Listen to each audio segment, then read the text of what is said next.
দাঁড়িয়ে থাকেন। সেই ইন্দ্রদেব আমাদের সামনে কেমন করে প্রবেশ করবে? হ্যাঁ রানী, তুমি সঠিক বলেছ। তাহলে কর্মটি করেছে,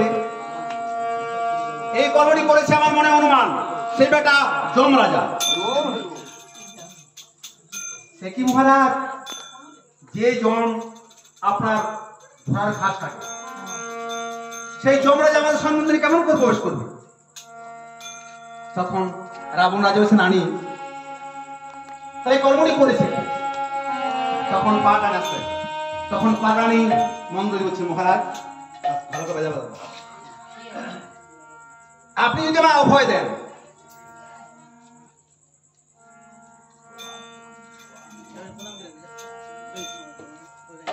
মহারাজ আপনি যদি আমার অভয় দেন, আমার মনের অনুমান সিদ্ধান্ত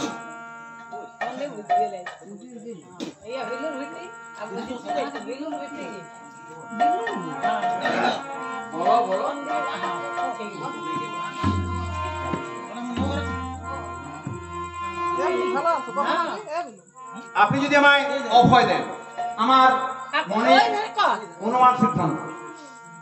আচ্ছা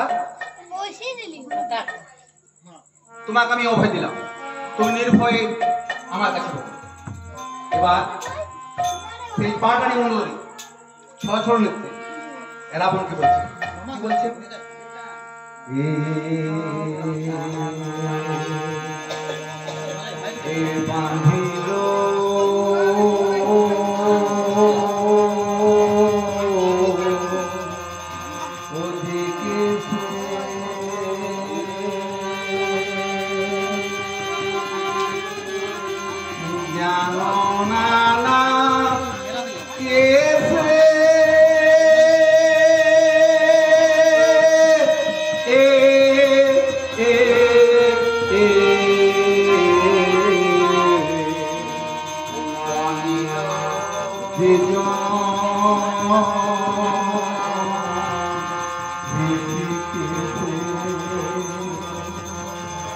Ah!